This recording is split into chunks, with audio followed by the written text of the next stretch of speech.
오늘 이 시편은 또 지금껏 우리가 묵상해온 시편과 약간 다른 특징을 가지고 있습니다. 일단은 표제에 보게 되면 지금까지는 이권으로 넘어와서 고라 자손의 시라고 하는 표제로 시들이 쭉 이어져 왔는데 처음 보는 이름이 등장을 합니다. 아삽의 시다. 3군으로 가면 73편부터 83편까지 또 줄기차게 거기서는 아삽의 시가 나옵니다. 그런데 좀 동떨어져서 왜 이권 한가운데 아삽의 시가 등장을 하는가? 그것은 아마도 이 시편들을 배열하되 그 주제적 흐름에 있어서 좀 연결성을 드러내기 위한 것이 아닌가 생각을 해보게 됩니다. 왜냐하면 많은 시들이 아래에서 위로, 이 땅에서 하나님께로 올려드리는 때로는 찬송, 기도, 탄식 이런 것들이었는데, 지난주에 우리가 살펴봤던 시편을 생각해 보시면 주로 교훈적인 지혜 시들은 어떤 의미에서는 하나님의 지혜 또는 하나님의 뜻을 깨달은 자들이 어떤 의미에서 하나님을 대변하거나 하나님의 입장에서 우리에게 뭔가를 가르치고 선포하는 그런 방식으로 이 내용이 구성되어 있기 때문에 아래로부터 위로하기보다는 위로부터 아래로의 그런 어떤 흐름의 내용을 가지고 있다, 그렇게 볼 수 있겠는데요. 거기에 더하여서 이 아삽이라고 하는 사람이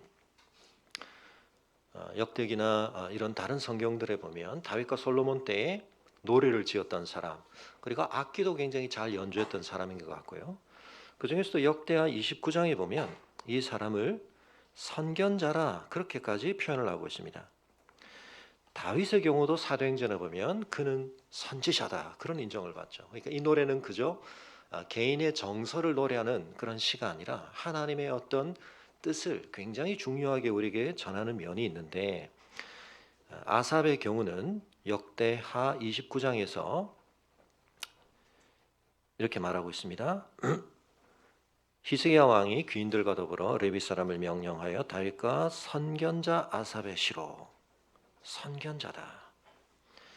자, 그렇기 때문에 이 시는 훨씬 더 위로부터 아래로의 교훈의 성격을 더 가지고 있어서 지혜시로, 교훈적인 지혜시로 불릴 뿐만 아니라 예언적인 시다, 그렇게 불려지기도 합니다. 자, 그런 점에 있어서 먼저 우리가 좀 정리를 해야 할 것이 있는데요. 성경에서 선지자, 예언자, 선견자라는 말을 들을 때 우리는 어떤 생각을 하기 쉬우냐면, 아직 경험되지 않은, 아무도 알 수 없는 미래에 관하여 뭔가를 내다보고 그것을 미리 말하고 알려주는 사람, 이렇게 쉽게 생각을 합니다만, 성경적으로 예언자, 선지자, 선견자라고 할 때 훨씬 중요하게 우리가 이해해야 할 부분이 있습니다. 그것은 이 시편 속에서도 굉장히 명확하게 나타나지만 그들은 과거에 기반을 두고 있습니다. 그것이 무슨 말인가 하는 것은 좀 이따 말씀을 드리겠습니다만, 먼저 이 시는 하나님에 대해서 연달아 3번에 걸친 삼중적인 호칭을 이렇게 사용합니다. 전능하신 이 여호와 하나님께서, 엘 엘로힘 야훼, 여호와, 그 이름을 삼중으로 다 등장시킵니다. 하나님께서 다른 신과 구별되시는 참된 신이시다. 그런데 엘로힘이시다. 창세기 1장 우리가 봤던 엘로힘 하나님, 그리고 2장에서부터 줄기차게 나오는 야훼 하나님, 다른 신과 구별된 하나님이신데 그분은 창조주이심과 동시에 우리와 더불어 언약을 맺으시고 우리의 삶에 가까이 하시고 개입하시는 하나님이시다. 그런데 그 하나님께서 지금 말씀하고 계시다. 누구를 불러 모으시느냐? 해 돋는 데에서부터 지는 데까지 모든 공간을 아우르는 것이죠. 세상을 부르셨습니다. 그리고는 온전히 아름다운 시온에서 하나님이 빛을 비추시는데 그 하나님께서 잠잠하지 않으시고 그 앞에는 삼키는 불이 있고 그 사방에는 광풍이 부는 이런 상황을 연출하시면서 하나님이 등장하신다, 오신다. 그런데 이 3절에 오신다라고 하는 표현은 단순한 등장이 아니라 내용을 참조할 때 재판장으로, 심판자로 등장하시는 모습을 의미합니다. 그래서 4절에 보면 하나님이 자기 백성을 판결하시려고 위 하늘과 아래 땅에 선포하여 이르시되, 이 장면은 하나의 법정을 우리에게 떠올리게 합니다. 그래서 이르시되 나의 백성들을 내 앞에 모으라. 소환을 하시는데 어디를? 하나님의 공의로운 법정으로 소환을 하는 겁니다. 그래서 이 모든 용어들은 우리에게 예언서와 선지서를 굉장히 많이 떠올리게 만드는 분위기를 지금 연출하고 있는 것입니다. 그리고 오늘 이후의 내용을 보면 굉장히 많은 내용들이 예언서와 선지서의 내용들을 반영하고 있습니다. 여러분, 예언자들, 성경에서 선지자, 예언자라고 일컬어지는 사람들에게 있어서 굉장히 중요한 과거적 토대라는 건 뭐냐? 그것은 바로 율법입니다. 5절에 보면 그래서 이 백성들을 하나님이 모으시는 이유가 뭐냐? 그들은 제사로 나와 언약한 이들이다. 하나님이 주신 규례와 언약을 가지고 하나님과 긴밀한 관계를 맺은 사람들인데 하나님께서 지금 그들을 부르셔서 뭘 하려고 하시는가? 재판을 하신다는 것입니다. 그런데 하늘이 그의 공의를 선포하리니 하나님 그는 심판장이심이로다. 심판장과 재판장으로 등장을 하셨는데 하늘도 부르시고 땅도 소환하시고 그 속에 있는 모든 만민들을 부르셨는데 이 재판의 대상이 누굽니까? 하나님과 언약을 맺은 백성들입니다. 그 백성들을 하나님의 법정으로 소환하고 있는 겁니다. 이게 구약의 예언자들과 선지자들이 늘 하는 일입니다. 그런데 그때 중요한 기준, 그들의 판단의 근거는 무엇인가? 하나님께서 언약을 맺으시면서도 주셨던 바로 그 율법입니다. 율법의 잣대와 거울 앞에 그 시대의 하나님의 언약 백성들을 소환하여 그들을 그 앞에 세우는 것. 그렇게 되면 어떤 일이 벌어지는가? 하나님께서 그들의 정체성, 그들의 삶에 대해서 규정하신 율법의 기준과 거울 앞에 서면 그들의 현재가 거기에 비춰지게 되죠. 그럼 뭐가 나올까요? 그들의 미래에 대한 이야기가 나옵니다. 여러분 그래서 7절을 보면 내 백성아 들을지어다 내가 말하리라 이스라엘아 내가 네게 증언하리라 나는 하나님 곧 내 하나님이로다. 하나님께서 지금 하늘과 땅을 부르시고 소환하시는데 신명기에 보면 신명기 32장입니다. 모세오경의 마지막이죠. 모세가 노래를 부르면서 마지막으로 그 백성들을 향한 자신의 간절한 뜻을 밝히는데 그때 뭐로 시작하냐면 신명기 32장 1절에 하늘이여 귀를 기울이라 내가 말하리라 땅은 내 입의 말을 들을지어다 그렇게 시작을 합니다. 선지서 중에 제일 대표적으로 우리가 대선지서 분량이 제일 길기 때문에 제일 첫 권 이사야 1장은 또 이렇게 시작합니다. 유다 왕 우시야의 와 요담과 아하스와 히스기야 시대 아모스의 아들 이사야가 유다와 예루살렘에 관하여 본 계시라. 시대적 배경을 설명한 뒤 2절에 하늘이여 들으라 땅이여 귀를 기울이라 여호와께서 말씀하시기를.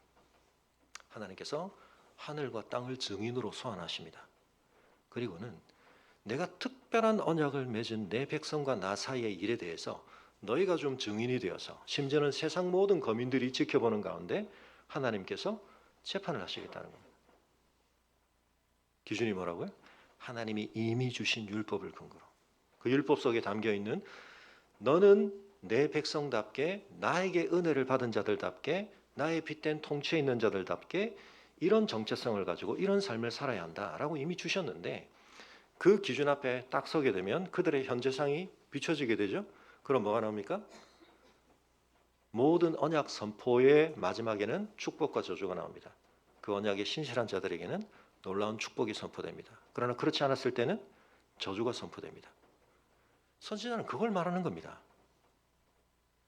그러므로 결국 그들이 앞으로 복을 누릴 것인가 저주를 받을 것인가 뭐가 결정하죠? 하나님의 율법 앞에 비추어진 나의 현재의 모습입니다. 노스트라다무스가 보듯이 무슨 이상한 계시를 받는 게 아닙니다. 이미 주신 계시에 근거하여 그건 어떤 의미에서 너무나 명확하게 답이 나오는 겁니다. 선지자들은 그 일을 합니다. 그런데 그 시대 사람들은 다른 기준을 가지고 다른 근거를 가지고 자신들의 삶에 대한 자체평가를 하고 있었습니다. 우리는 지금 굉장히 평안하다. 우리는 굉장히 지금 많은 복을 누리고 있다. 그런데 선지자가 난데없는 뜬금없는 얘기를 합니다. 그렇지 않다. 너희 지금 굉장히 위험하다. 이 상태로 계속 가면 너희는 망한다. 언약의 저주에 많은 단계들이 있는데 계속 늦추지 않으면 제일 마지막 단계까지 간다. 그 단계는 뭡니까? 하나님께서 그 백성을 처음 언약을 맺으시면서 놀랍게 행하셨더니 제국의 속박 속에서 건져내셔서 하나님의 약속의 땅에 심으신 것인데 이걸 무효화하시고 거꾸로 돌리시는 겁니다. 그 땅에서 뿌리 뽑혀서 또 다른 세상 제국의 종로를 타는 상태로 간다. 그게 언약의 최종 마지막 저주입니다. 왜냐하면 그 언약을 맺을 때 왜 너희와 내가 이 언약을 맺을 수 있는가? 내가 너희에게 이런 은혜를 베풀었기 때문인데 그 은혜의 가장 중요한 내용은 제국의 속박에서 하나님이 옛 조상에게 주신 언약에 신실하셔서 그들을 건져내셔서 하나님의 약속의 땅에 심으신 것입니다. 그런데 그들이 그 은혜를 받고도 그 은혜 받은 것에 합당하게 살지 않으면 그 언약을 스스로가 무효화해버렸기 때문에 하나님께서 그 언약을 그들이 원했던 대로 되돌려 주시는 것입니다. 너희가 원하는 삶으로 내 다스림을 받고 내 은혜를 누리는 삶이 아니라 세상을 쫓아서 세상에 종속되어서 세상의 방식으로 살고 싶으면 원위치 그렇게 되는 겁니다. 그래서 여러분 구약의 모든 선지자들의 판별 근거 그들이 들고 다니는 거울에는 뭐가 아로써져 있습니까? 하나님의 율법. 자, 그래서 이 하나님께서 그 율법을 근거로 등장하시는 모습을 묘사하되 아까 3절에 보면 삼키는 불, 사방에 광풍이 부는 이런 장면 이게 어떤 장면이라고 연상이 되시죠? 출애굽기 19장에 있는 시내산에서 하나님이 처음 그들과 언약을 체결하실 때 등장하셨던 모습입니다. 근데 지금은 그 하나님이 시온산에서 그런 모습으로 등장을 하신다는 겁니다. 근데 그 모습을 경험한 이스라엘 백성들이 어떻게 반응했습니까? 너무너무 두려워했습니다. 감당할 수 없었습니다. 하나님의 영광과 권능이 드러날 때 그 앞에 서서 그걸 감당할 수 없어서 그래서 하나님이 모세만 따로 부르셔서 당신이 가서 하나님의 뜻을 우리에게 대신 전해 주십시오.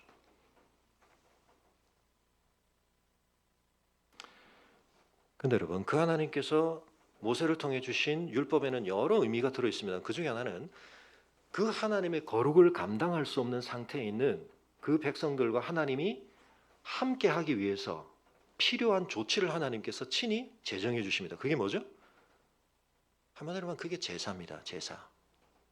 그 제사를 통하여 하나님과 그들 사이에 함께함이 가능해지고 하나님과 그들 사이를 함께할 수 없게 만드는 죄의 문제를 어떻게 극복하고 하나님의 거룩을 계속 경험할 수 있게 되는가. 하나님의 거룩은 우리의 죄에 대해서 소멸하는 불인데 그렇지 않은 방식으로 하나님의 거룩 안에 우리가 계속 나아갈 수 있는 길을 하나님께서 친히 제시해 주신 것이 바로 제사입니다.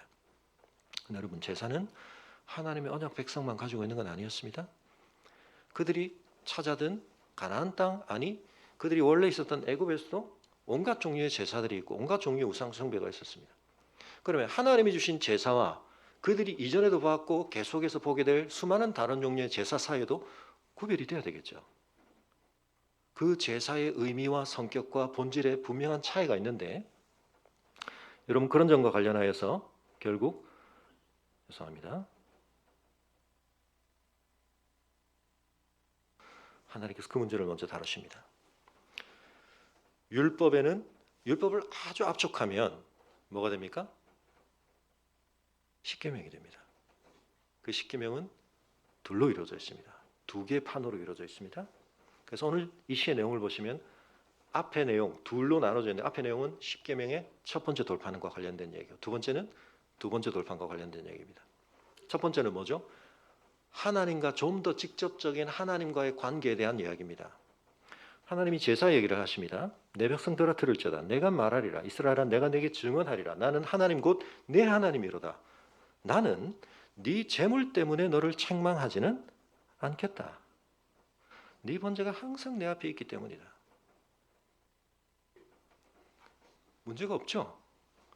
제사를 열심히 잘 드리고 있다는 겁니다. 내 앞에 너희가 드리는 재물이 부족하냐? 그렇지 않다는 겁니다. 그런데 뭐가 문제죠? 내가 네 집에서 숫소나 내 우리에서 수렴소를 가져가지 아니하리니 이는 삼림의 짐승들과 뭇산의 가축이 다 내 것이며 산의 모든 새들도 내가 아는 것이며 들의 짐승도 다 내 것이미로다. 여러분 이방인들이 드리는 제사의 특징은 뭡니까? 그 제물을 누가 마련하고 누가 제공하는 거죠? 제사를 드리는 사람들인데요. 왜 드립니까? 제사를 신에게? 두 가지 이유 때문입니다. 신과 자신들의 관계 속에 부정적이거나 긍정적인 상황을 뭔가 그 제사를 통해 더 강화하려고 하는 것인데, 부정적인 측면과 관련해서는 신의 노여움을 누구로 드리려고 하는, 또는 신이 자신들에게 우호적인 마음을 가지고 있다면 그것을 더 극대화하여 자신들이 제공하는 제물을 통하여 신이 더 만족을 하게 함으로써 신이 가지고 있는 지혜나 권능을 자신들이 직면하고 있는 문제 해결을 위해서 끌어다 쓰기 위해서 제사를 드리는 겁니다. 그게 우상숭배의 본질입니다. 근데 하나님께서 주신 제사의 본질과 의미를 우리가 하나님의 의도대로, 하나님이 규정하신 대로 생각지 않고 우리가 계속 세상에서 우리가 본 대로, 세상에서 많은 사람들이 그렇게 생각한 대로 동일하게 제사를 드리게 되면 하나님이 어떻게 하십니까? 그 제사를 기뻐하지 않으신다는 것입니다. 이스라엘 백성들은 열심히 때를 따라 어떤 의미에서는 하나님이 규정하신 제사를 열심히 지키고 있었습니다. 근데 하나님이 왜 문제라고 말씀하시죠?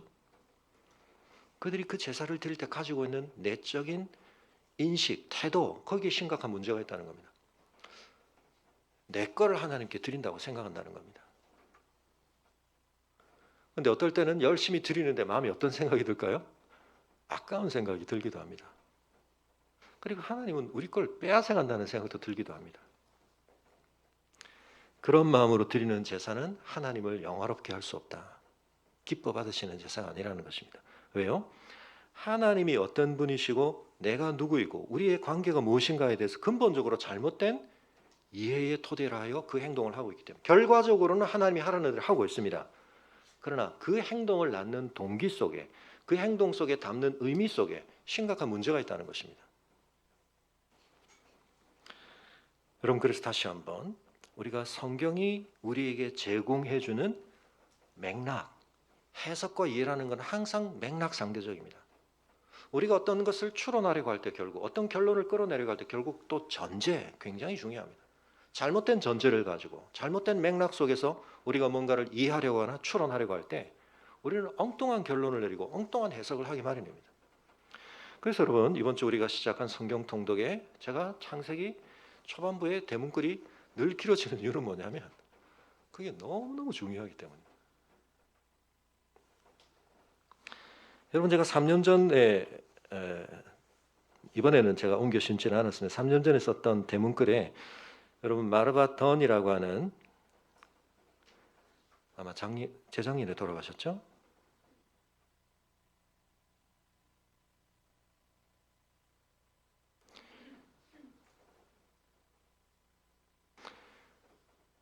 이런 책이 있었습니다. 내가 알아야 할 모든 것은 창세기에서 배웠다. 원제는 사실은 그렇지 않은데 그 당시에 아마 이런 제목의 책들이 그때 막 유행했던 것 같습니다. 내가 뭐 알아야 할 모든 건 유치원에서 배웠다, 뭐 그런 시리즈가 막 나왔던 때였던 것 같습니다. 그러니까 이제 출판사에서 그런 제목을 갖다 붙인 것 같은데,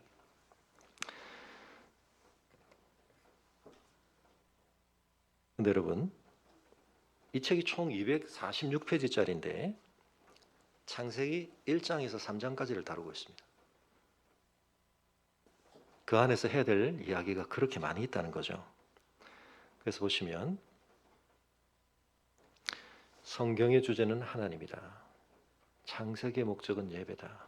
창세기는 예전을 위한 것이다. 창세기를 제대로 이해하고 나면 우리가 하나님이 어떤 분인지를 알게 되는데 그 알미 우리에게 낳아야 될 가장 중요한 반응은 뭡니까? 그 하나님을 올바르게 예배하게 만드는 것이다. 여러분, 그래서 창세기 앞부분이 너무너무 중요합니다. 그런데 그렇게 아름답고 조화롭고 질서 있고 많은 가능성과 가치를 가진 이 세상, 또 그 안에서 중요한 위치를 가진 우리에 대해 성경은 즉각적으로 3장으로 넘어가면서 주제가 어디로 바뀝니까? 그런데 그 세계가 왜 이렇게 한편 우리에게 여전히 아름답고 존귀한 면들을 경험하게 하고 드러내고는 있지만 우리에게 이토록 한편 고통스럽고 저주스럽기까지 한 그런 면모들을 우리는 경험할 수밖에 없는가에 대해서도 성경은 굉장히 중요한 이야기를 할 뿐만 아니라 그 얘기를 훨씬 중요하게 하죠. 그 창조의 이야기가 매우 압축적으로 여겨질 만큼 타락과 구속에 관한 이야기는 훨씬 더 중요하게 우리에게 다뤄집니다. 여러분, 그래서 마르다 더니 이 책에서 가장 강조하려고 하는 내용을 아까 그 책의 뒷면에도 표지가 이렇게 되어 있는데 이렇게 되어 있습니다. 우리에게 눈을 맞추면 우리 자신 안에서 맴돕니다. 하나님께 눈을 맞추면 하나님이 우리를 빚으십니다. 우리 자신을 비롯하여 이 세상을 바라보는 우리의 관점을 완전히 뒤집어야 되는데 그게 뭐라고요? 가장 궁극적인 진리의 토대 위에서 하나님이 창조주시다. 우리는 뭐죠? 피조물입니다. 그 사실만 여러분 정말 정확하게 이해하고 받아들이면 그 속에서 모든 게 끌어져 나옵니다. 근데 그 사실을 우리가 흐릿하게 만들어버리면 우리의 삶에 굉장한 오류들이 따라 나오게 되어 있습니다. 과학혁명기가 있기까지 앞선 시대가 엄청난 어두움에 잠겼던 이유 중에 하나는, 중세를 암흑이라고 우리가 불렀던 이유 중에 하나는 사실은 아리스토텔레스 체계가 너무 강력하게 지배를 하고 있었는데, 이 어마어마한 지혜자가 우리에게 너무 당연하게 맞다라고 근본적으로 중요한 전제로 준 것들, 원리라고 준 것들 중에 틀린 것들이 많이 있었습니다. 근데 거기서 계속 연역을 해내니까 오류가 계속 양산되는 겁니다. 여러분, 잘못된 전제를 가지고도 우리가 상당한 부분들을 나름 끼워 맞출 수 있는 이론이 나올 수 있다. 플로기스톤, 그 다음에 또는 지구중심설, 제가 자주 말씀을 드렸죠. 천체 현상을 이해하는 데 있어서, 화학 현상을 이해하는 데 있어서 우리가 지금 볼 때는 완전히 잘못된 이해체계인데 그걸 가지고도 상당한 걸 그런데 나름 설명할 수 있습니다. 한계가 있죠. 여러분, 내 생명 자체가 내 게 아니다. 받은 겁니다. 그 생명 안에서 우리가 사용하기도 하고 심지어는 정당하게 소유하기도 하는 그 모든 것에 대해서도 궁극적으로는 다른 사람들과의 관계에서는 우리가 내 것이라고 말할 수 있을지 모르지만 그 하나님 앞에서 그걸 다 뭐라고 우리가 생각해야 됩니까? 청지기로 맡은 거다, 이렇게 생각하는 것이 맞습니다. 그래서 제가 자주 말씀드리지만 생명, 시옷, 미음은 뭡니까? 선물이자 사명이다. 선물로 받은 것이고 사명을 감당하도록 우리가 써야 하는 겁니다. 그런데 하나님께서 우리 것을 뺏어가시는 게 아닙니다. 하나님께 결핍이 있어서 하나님께서 우리의 것을 착취하시고 착복하셔야 자기의 뭔가 채워짐이 있으셔서 그걸 달라고 하시는 게 아닙니다. 착각하고 있다는 것입니다. 그러니까 마음에 어떤 마음이 생길까요? 하나님 왜 우리 걸 빼앗아가지? 또는 내가 드렸어. 그러니까 우상 앞에서 그러듯이 하나님하고 흥정을 하고 싶은 마음이 생기는 거예요. 내가 이걸 드렸으니까 오늘 나한테 주시겠지? 여러분, 우리가 이 제사를 드릴 수 있는 것 자체가 은혜라는 사실, 하나님의 거룩 앞으로 우리는 갈 수가 없는데 그런 우리를 하나님의 영광과 임재와 은혜와 복 속으로 나올 수 있는 길을 하나님이 막지 않으시고 우리를 소멸하지 않으시고 우리에게 그 은혜 자리를 다시 열어주셨다는 게, 그게 우리가 기뻐할 일이잖아요. 그런데 그 방법을 우리는 하나님께 의존하여 하나님이 제시해 주신 방식으로 누린다. 그게 제사의 의미입니다. 내가 가령 주려도 내게 이르지 아니할 것은 세계와 거기에 충만한 것이 내 것이미로다. 내가 수소의 고기를 먹으며 염소의 피를 마시겠느냐? 오늘날 종교학자들 중에서 성경학자라고 스스로 주장하는 사람들 중에서 성경에 있는 이 제사 제도라는 것은 너무나 원시적이고 미신적인 인간성의 발달과 종교성의 발달에 매우 원시적인 상태에서 있었던 것을 성경이 이렇게 담고 있다. 여러분 보십시오. 시편이 뭘 제사에 대해서 얘기하는가? 하나님이 뭘 본질이라고 말씀하는가? 하나님이 고기 먹고 싶으시고 짐승의 피를 마시고 싶으셔서 그걸 나한테 갖다 바치라 그러시는 분이 아니라는 겁니다. 제사의 본질은 뭡니까? 14절에 말합니다. 감사로 하나님께 제사를 드리며 지조하신 이에게 내 서원을 갚으며. 서원은 뭐죠? 우리가 한편 어떤 열망을 가질 수 있죠. 우상숭배 비슷하게 한편 하나님께 우리가 뭔가를 하소연하고 싶고 하나님의 도우심을 구하고 싶을 수 있는데, 근데 여러분, 그 서원이라는 것은 결국 그 은혜에 신실하신 하나님이 그토록 놀랍게 우리에게 행하신 일에 대한 또 다른 뭐죠? 더 감사할 일을 경험하는 방식입니다. 서원이라고 하는 것은. 그러나 그렇지 않더라도 우리 모두의 디폴트 모드가 기본값이 하나님에 대한 감사가 충만해야 하는 것이 마땅한 우리의 처지와 입장이다. 그게 근본적으로 전제되어 있지 않고 드리는 모든 제사는 하나님 앞에 헛된 것입니다. 형식적으로 의식적으로 아무리 잘 갖춰져 있어도 본질을 잃어버렸기 때문에.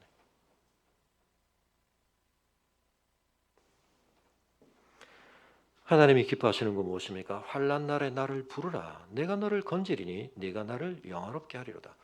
어마어마한 걸 하나님께 드리는 게 중요한 게 아니라 아무것도 없어서 하나님 앞에 간절히 부르짖을 수밖에 없는 환난 속에서 하나님을 부르는 행위, 하나님을 의지하는 행위, 그게 뭐라고요? 하나님을 영화롭게 한다는 겁니다. 하나님이 누구이신지를 드러내기 때문에.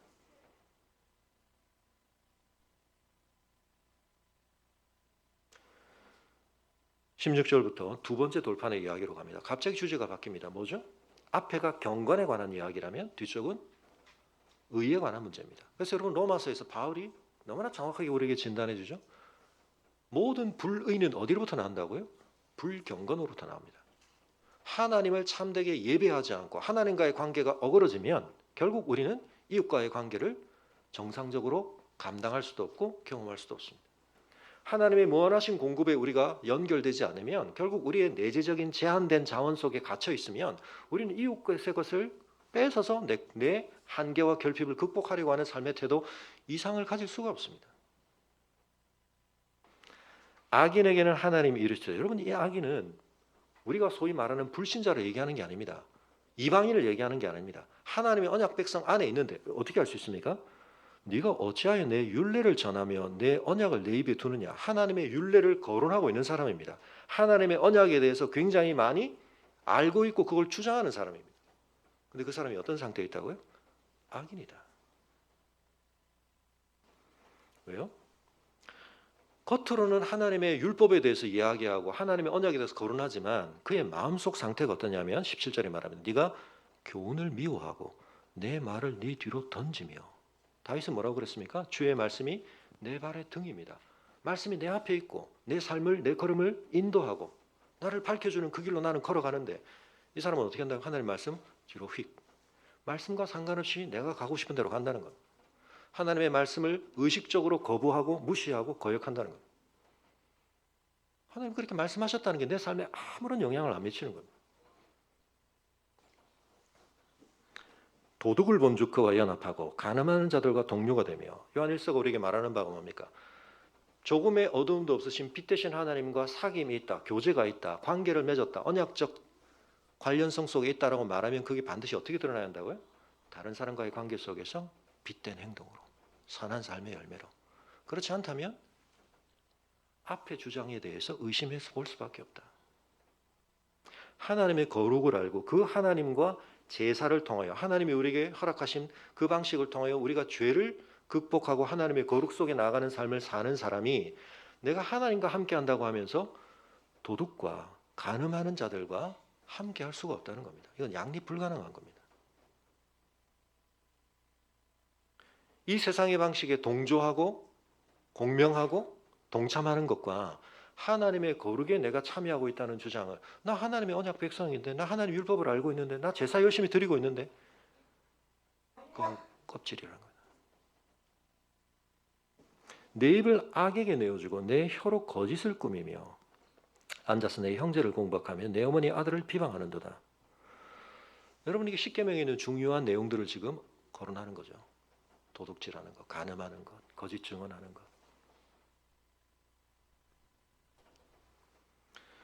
네가 이 일을 행하여도 내가 잠잠하였더니 네가 나를 너와 같은 줄로 생각하였도다. 여러분 이게 우리의 모든 불의를 낳는 불경건의 위력입니다. 하나님에 대한 신학적 왜곡이 일어나면 우리의 행위 속에서 얼마든지 악을 저지르는데 부담이 없습니다.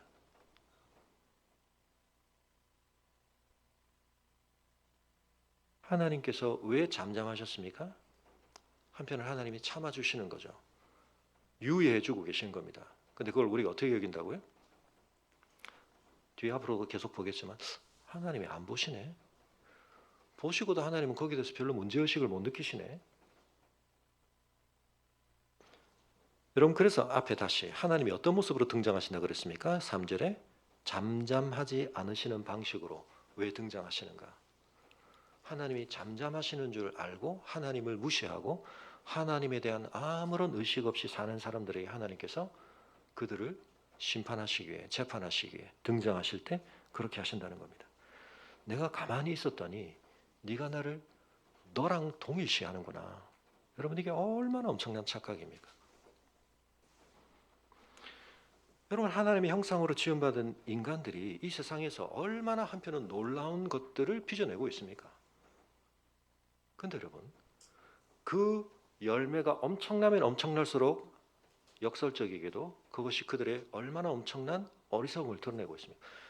이 세상에 어마어마한 미시세계를 이 세상에 어마어마한 거시세계를 다 통찰하고 있고 그걸 다 놀랍게 알아내고 있는데 그 세계를 지으신 하나님을 모릅니다. 인정을 안 합니다. 그러면 그 지식을 가지고 우리는 망하는 길로 가는 겁니다. 여러분 지금 인류가 4차 혁명 시대를 산다 그렇게 얘기합니다. 1차 혁명 뭐 농업, 2차 산업혁명, 3차 지식정보혁명, 4차 인공지능이죠. 근데 이게 이제 거듭될수록 그 혁명이 우리에게 가져다주는 효과가 엄청나집니다. 근데 여러분 이 4차 혁명이 굉장히 중요한 이유 중에 하나는 인간이 자기 형상 비슷한 걸 만들었다는 측면이 있습니다. 그래서 여러분 앨런 튜링이 튜링 테스트라는 걸 제시했습니다. 이게 사람인지 로봇인지 구별할 수 있는 방법은 면접을 하는 겁니다. 인터뷰를 하는 겁니다. 그래서 구별을 불가능한 어떤 비율을 이제 정하는 건 또 다른 기준이겠습니다만 그걸 구별할 수 없으면 그건 사람으로 인정해야 한다는 것입니다. 근데 여러분 지금 여러 가지 챗봇들이 나오고 있습니다. 근데 뭐 이걸 이제 이미 경험해 보신 분들도 계시겠지만 챗 GPT라고 하는 Generative Pre-trained Transformer 사전에 훈련된 근데 우리와 굉장한 언어적인 소통을 할 수 있는 방식으로 모델링이 된 오픈 AI에서 지금 만든 건데요. 제가 밑에 여기 지금 질문을 하나 써놨습니다. 비트겐슈타인의 초기 사상과 후기 사상의 차이를 설명해 달라고 제가 지금 질문을 넣는 겁니다. 이거 어떻게 대답한지 한번 보십시오. 이거 대답을 시작합니다. 여러분 이제는 대화를 하는 정도가 아니라 지금 그래서 구글이 굉장히 긴장하고 있죠. 구글 검색을 이제 얘가 대체할 가능성이 많다. 뉴욕시에서 지금 학생들에게 이 프로그램 사용을 금지했습니다. 이유는 뭘까요? 애들이 전부 이걸로 숙제를 하는 거예요. 질문만 하면 얘가 답을 너무 잘 정리해 주니까 여러분 그냥 대화하는 정도가 아닙니다. 엄청난 정보를 우리에게 이제 막 가져다 줍니다. 여러분 꽤 난해한 질문. 우리나라 아이돌 그냥 이름 영문으로 치면 다 설명해 줍니다. 여러분 근데 문제는 뭐냐면 지금 인공지능 개발이 이게 어디로 갈지를 예측하기가 참 어렵습니다. 이미 인간이 상호작용으로 할 수 있는 가장 높은 수준의 퍼포먼스, 바둑을 두는 걸 이미 이긴 정도가 아니죠. 이제 이세돌하고는 경쟁이 안 되는 정도. 이세돌을 이긴 프로그램을 지금 100대 0으로 이기는 버전업들이 계속돼 왔기 때문에 문제는 이제 뭡니까? 걔가 뭐라고 말하는데 그게 왜 그런지를 우리는 이제 이해할 수가 없습니다. 우리는 못하는 걸 얘가 이제 하기 시작합니다. 지난주에 말씀드렸지만 여러분 우리가 5년 전, 10년 전 겪어온 변화율하고 상상할 수 없는 변화가 이제 앞으로 계속 일어날 겁니다. 매우 고등 직업이라고 생각했던 것들이 이제 AI가 다 할 가능성 이미 상당히 높아졌습니다. 굉장히 이제 창의적인 일을 해야 한다는 건 이제 더 분명해졌는데 얘가 꽤 창의적인 일까지 막 하고 있습니다. 근데 이런 점만 보면 여러분 사람이 하나님의 형상으로 지음을 받았는데 어쨌든 자기의 기술들을 통해 물론 이거는 이제 프로그램된 면이 있고 트레이닝 되는 데 있어서 여러 가지 조건들을 우리가 어쨌든 여전히 제공하는 측면이 있기는 하지만 그러나 이런 수준까지 왔습니다. 근데 여러분 그런 인간이 자신을 지으신 하나님의 형상됨을 자기가 깨닫지 못할 때 여러분 지난주에 뭐라고요? 매우 존귀하나 그 진리와 지식을 깨닫지 못하면 뭐가 된다고요? 멸망하는 짐승이 됩니다. 이런 기술들을 가지고 그런데 사람들이 무슨 짓을 제일 많이 하는가? 제가 그냥 설명은 안 드리겠습니다. 메타버스에서 사람들이 무슨 일을 제일 먼저 하고 그걸 가지고 뭐 하는데 사람들이 더 열을 올리는가? 멸망당할 짐승 일들을 하고 있습니다. 그래서 저런 챗봇들을 열었다가 닫고 열었다가 닫고 하는 이유가 뭐냐면 사람들이 데이터 값을 주는데 그 데이터들에 너무 질이 낮은 그런 것들을 너무 많이 넣기 때문에 사랑하는 성도 여러분, 하나님께서 말씀하십니다. 여러분, 인간은 자기보다 너무나 고상하고 너무나 수준 높은 분의 형상이라고 하는 이 자부심 속에서 자신에 대한 정당한 자존감도 가져야 하지만 그 자신 안에 있는 욕망과 자신의 가능성을 어느 방향으로 만들어 가야 할 것인가에 대한 규제를 받아야 합니다. 통치를 받아야 합니다. 그 통치를 받지 않게 될 때 너무나 영광스러운 자기의 가능성을 가지고 멸망하는 짐승이 되는 겁니다. 여러분, 하나님을 여러분의 수준으로 끌어내려서 우상처럼 생각하시면 여러분은 그 한계 안에 갇힌 삶을 살 수밖에 없습니다. 올해가 무슨 해입니까? 토끼입니다. 토끼. 우리가 왜 짐승에 속박돼? 저는 돼지띠인데 왜 우리가 짐승으로 나의 어떤 뭔가를 대변하게 됐을까요? 이게 다 우리 조상들이 그런 생각들을 했기 때문입니다. 짐승을 숭배하고 토테미즘, 애니미즘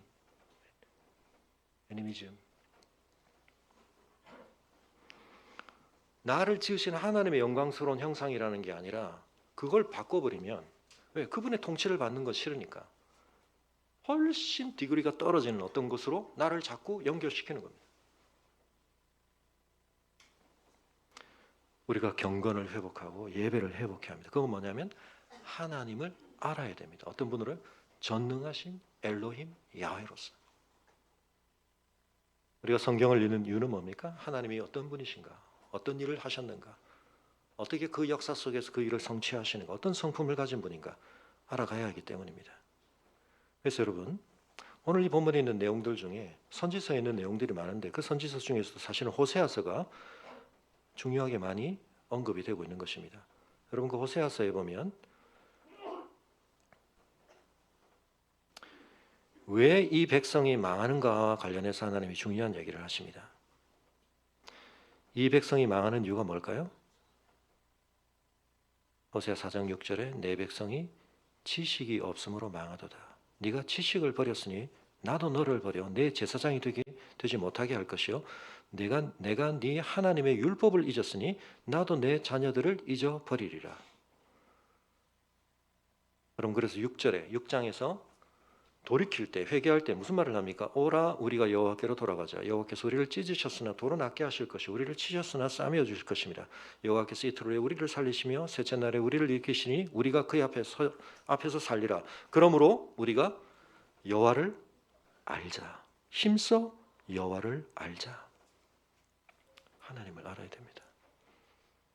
하나님을 알아야 내가 누군지를 알게 되고 인생이 무엇인지를 알게 되고 삶을 어떻게 살아야 하는지를 알게 되는 겁니다.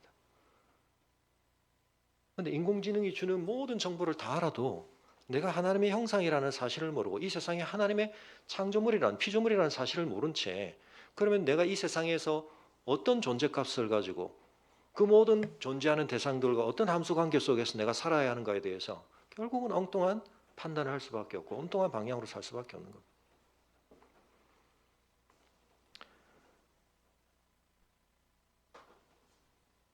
내가 너를 책망하여 내 죄를 내 눈앞에 낱낱이 드러내리라 하시는도다. 하나님을 잊어버린 너희여 이제 이를 생각하라. 그렇지 않으면 내가 너희를 찢으리니 건질 자가 없으리라. 좀 전에 말했죠. 하나님이 우리를 찢으신다는 표현은 선지서에 나오는 표현입니다. 웅크리고 계셨던 곰이나 사자나 하는 이미지로 호세아서에 주로 많이 나오고 아모스에도 나옵니다. 하나님이 우리를 찢으신다. 근데 이제 여기서는 뭐라고요? 우리가 하나님께로 돌아가자. 요엘서가 뭐라고 말합니까? 그래서 너희는 옷을 찢지 말고 마음을 찢어라.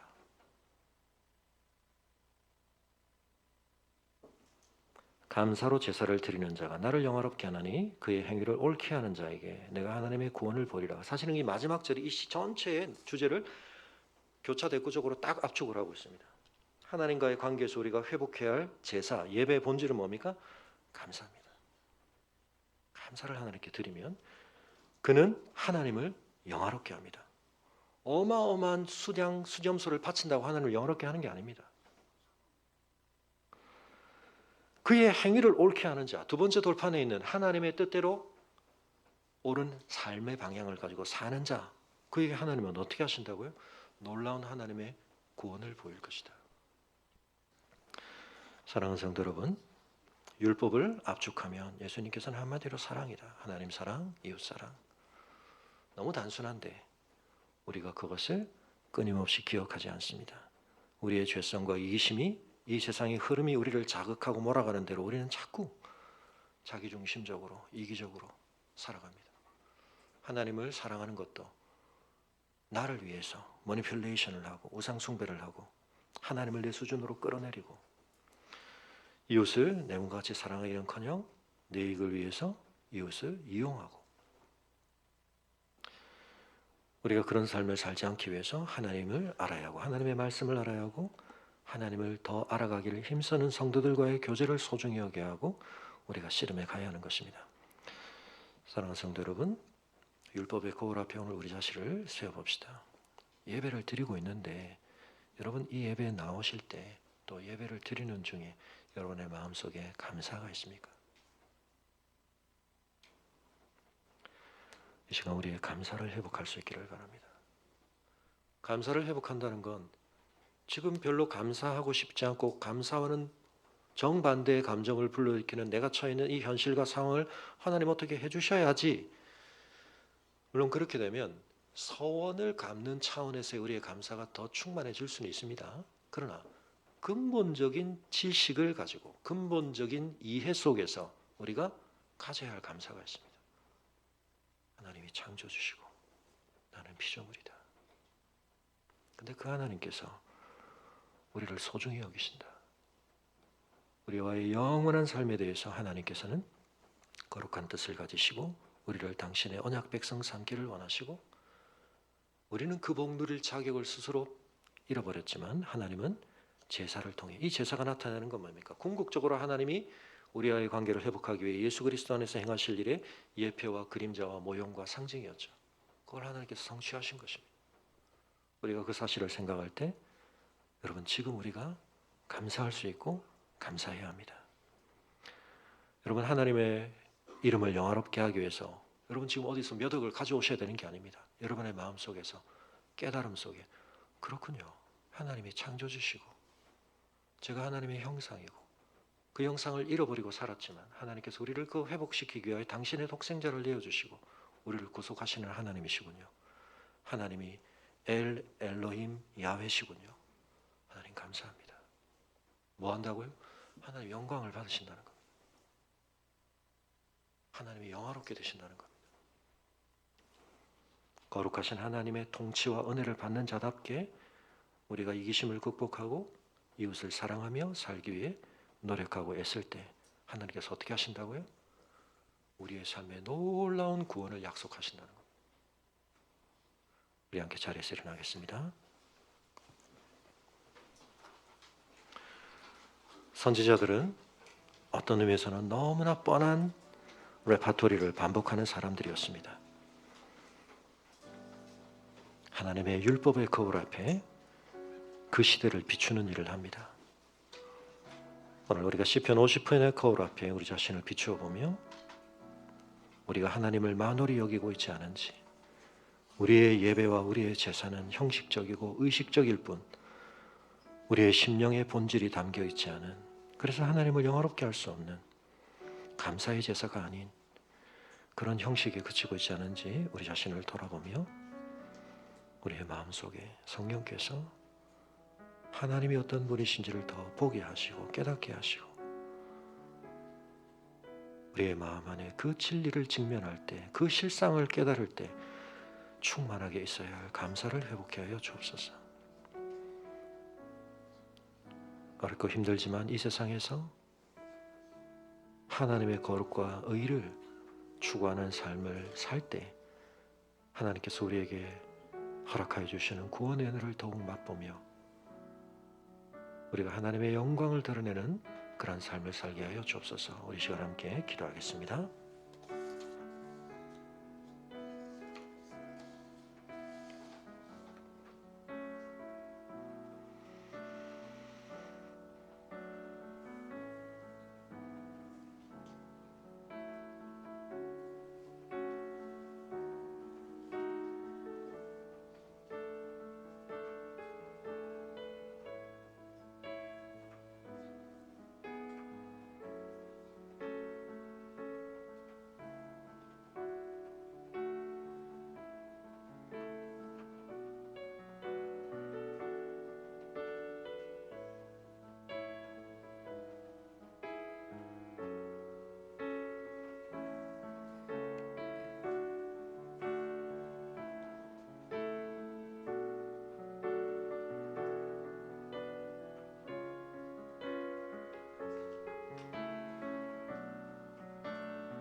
주님 큰 영광 받으소서.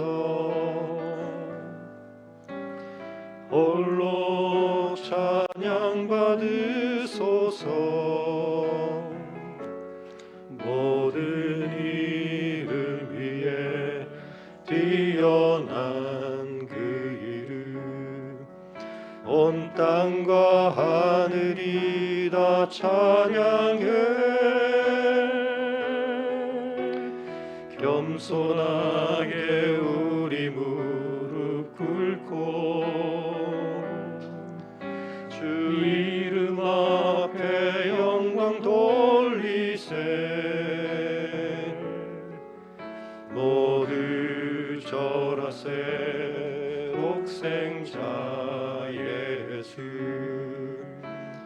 주님께 찬양 드리리. 모든 영광과 존귀와 능력 받으소서.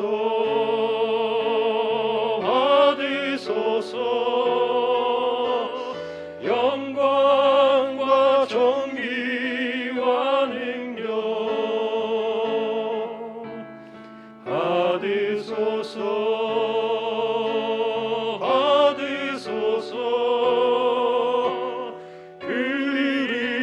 그리스도 살아계신 하나님.